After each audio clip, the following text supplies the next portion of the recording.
ಎಲ್ಲರಿಗೂ ನಮಸ್ಕಾರ ರೀ. ರಿಯಾಸ್ ಕಿಚನ್ಗೆ ಸ್ವಾಗತ. ನಾನಿದೊಂದು ಅರ್ಧ ಕೆಜಿ ತೊಗೊಂಡಿದ್ದೀನಿ ರೀ ಚಿಕನ್ನು. ಅಂದರೆ ಇದು ಚಿಕನ್ ಗ್ರೇವಿಯನ್ನು ಮಾಡೋಣ ರೀ. ತುಂಬ ಟೇಸ್ಟ್ ಆಗಿರುತ್ತೆ. ನಮ್ಮ ಚಾನಲ್ ಯಾರು ಹೊಸ ಸಬ್ಸ್ಕ್ರೈಬ್ ಮಾಡಿದಿರಿ ನಿಮ್ಮೆಲ್ಲರಿಗೂ ಧನ್ಯವಾದಗಳು. ಯಾರು ನಮ್ಮ ವಿಡಿಯೋನ ನೋಡ್ತಾ ಇದ್ರಿ ಸಬ್ಸ್ಕ್ರೈಬ್ ಮಾಡಿ, ಲೈಕ್ ಮಾಡಿ, ಶೇರ್ ಮಾಡಿ. ಸ್ವಲ್ಪನೇ ಆಯಿಲ್ ಬಿಸಿ ಮಾಡೋಕ್ಕೆ ಇಟ್ಕೊಂಡಿದ್ದೀನಿ ರೀ. ಇವಾಗ ಸ್ವಲ್ಪನೇ ಚಕ್ಕೆ, ಒಂದು 4ರಿಂದ 5 ಲವಂಗ, ಒಂದು 3-4 ಏಲಕ್ಕಿಯನ್ನು ತೊಗೊಂಡಿದ್ದೀನಿ ರೀ. ಮತ್ತು ಇಲ್ಲಿ ಸ್ವಲ್ಪನೇ ಮೀಡಿಯಮ್ ಸೈಜಿಗೆ ಒಂದು ಈರುಳ್ಳಿ. ಇವಾಗ ಸ್ವಲ್ಪನೇ ಇದನ್ನು ನಾವು ಬಾಡಿಸ್ಕೋಬೇಕು ರೀ ಚೆನ್ನಾಗಿ.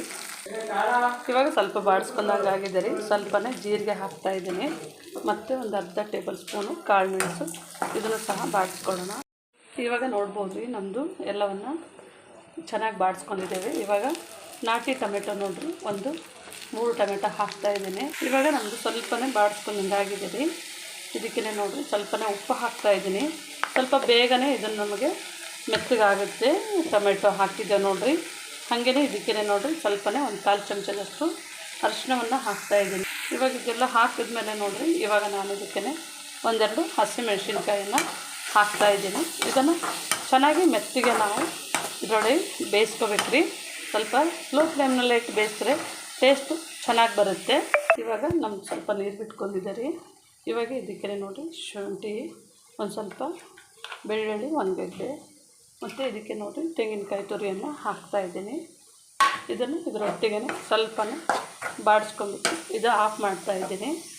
ಇವಾಗ ನಾನಿಲ್ಲಿ ಆಯಿಲನ್ನು ಬಿಸಿ ಮಾಡೋಕ್ಕೆ ಇಟ್ಕೊಂಡಿದ್ದೀನಿ ರೀ. ಇವಾಗ ನಾವು ಚಿಕನನ್ನು ಒಗ್ಗರಣೆ ಹಾಕೋಣ. 1-2 ಪಲಾವ್ ಎಲೆ, ಒಂದು ಸ್ವಲ್ಪನೇ ಚಕ್ಕೆ ಮತ್ತು ಲವಂಗವನ್ನು ಹಾಕೊಳ್ಳೋಣ ರೀ.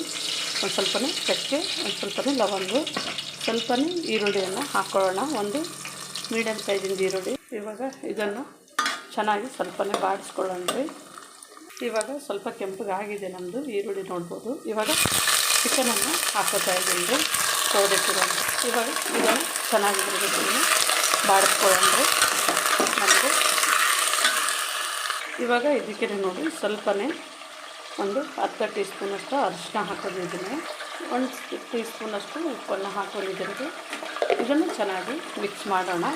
ಇದ್ರ ಒಟ್ಟಿಗೆ ಸ್ವಲ್ಪನೇ ಬೇಯಬೇಕು ರೀ, ಅಂದರೆ ಟೇಸ್ಟು ಚೆನ್ನಾಗಿರುತ್ತೆ ಇದರೊಟ್ಟಿಗೆ. ಇವಾಗ ನಮ್ಮದು ಚಿಕನ್ನು ಚೆನ್ನಾಗಿ ಮಿಕ್ಸ್ ಮಾಡೋದಾಗಿದೆ ನೋಡ್ಬೋದು ರೀ ನಮ್ಮದು. ಇವಾಗ ಒಂದು 5 ನಿಮಿಷಗಳ ಕಾಲ ಇದನ್ನು ಸ್ವಲ್ಪ ನೀರು ಬಿಟ್ಕೊಳ್ಳುತ್ತೆ ಬೇಯಿಸ್ಕೊಳ್ಳೋಣ. ಇವಾಗ ನಮ್ಮದು ಮಸಾಲೆ ಎಲ್ಲ ಇಲ್ಲಿ ಹಾಕ್ಕೊಂಡಿದ್ದೇನೆ ರೀ. ಇದಕ್ಕೆ ಹುಣಸೆ ಹಣ್ಣನ್ನು ಹಾಕೋತಾ ಇದ್ದೀನಿ, ಸ್ವಲ್ಪನೇ ನೀರನ್ನು ಹಾಕೋತಾ ಇದ್ದೀನಿ ರೀ. ಅಂದರೆ ನಮಗೆ ರುಬ್ಬಕ್ಕಿದು ಚೆನ್ನಾಗಿ ನೈಸಾಗಿ ಬರಬೇಕು. ಇವಾಗ ನಮ್ಮದು ರುಬ್ಕೊಂಡಾಗಿದೆ. ಮಸಾಲೆ ರುಬ್ಬಿ ಹಾಕಿದ್ದೀನಿ ರೀ. ಅದು ವಿಡಿಯೋ ಸ್ಕಿಪ್ ಆಗಿದೆ. ಮಸಾಲೆ ರುಬ್ಬಿ ಇದನ್ನು ನಾನು ಬೇಯಿಸ್ಲಿಕ್ಕೆ ಹಾಕ್ಕೊಂಡಿದ್ದೀನಿ ನೋಡ್ಬೋದು ರೀ. ಒಂದು 5 ನಿಮಿಷ ಚೆನ್ನಾಗಿ ನಾವು ಬೇಯಿಸ್ಬೇಕು ರೀ. ನಮ್ಮ ಚಿಕನ್ ಬೆಂದಾಗಿದೆ. ಇವಾಗ ನೋಡ್ಬೋದು ರೀ ನಮ್ಮದು ಇದೆ. ನಮ್ಮದು ಚಿಕನ್ನು ಬೇಯ್ತಾ ಇದೆ ರೀ. ಇವಾಗ 5 ನಿಮಿಷ ಆಗಿದೆ ನಮ್ಮದು. ಸ್ವಲ್ಪನೇ ನಾನು ಇದಕ್ಕೆ ಕೊತ್ತಂಬರಿ ಸೊಪ್ಪನ್ನು ಹಾಕ್ತಾಯಿದ್ದೀನಿ. ಇವಾಗ ಸ್ಟವನ್ನು ಆಫ್ ಮಾಡ್ತಾಯಿದ್ದೀನಿ ರೀ. ನೋಡ್ಬೋದು ನಮ್ಮದು ಚಿಕನ್ ಗ್ರೇವಿ ರೆಡಿ ಆಗಿದೆ. ಸ್ವಲ್ಪನೇ ಕೊತ್ತಂಬರಿ ಸೊಪ್ಪನ್ನು ಇಟ್ಟಿದ್ದೀನಿ ರೀ. ತುಂಬ ಚೆನ್ನಾಗಿರುತ್ತೆ, ಒಳ್ಳೆ ಟೇಸ್ಟ್ ಆಗಿರುತ್ತೆ. ನೀವು ಮನೆಯಲ್ಲಿ ಒಂದು ಸತಿ ಟ್ರೈ ಮಾಡಿ ನೋಡಿರಿ. ನಮ್ಮ ಚಾನಲ್ ಸಬ್ಸ್ಕ್ರೈಬ್ ಮಾಡಿ, ಲೈಕ್ ಮಾಡಿ, ಶೇರ್ ಮಾಡಿರಿ. ನಮ್ಮ ವಿಡಿಯೋನ ನೋಡಿದ್ದಕ್ಕಾಗಿ ಧನ್ಯವಾದಗಳು.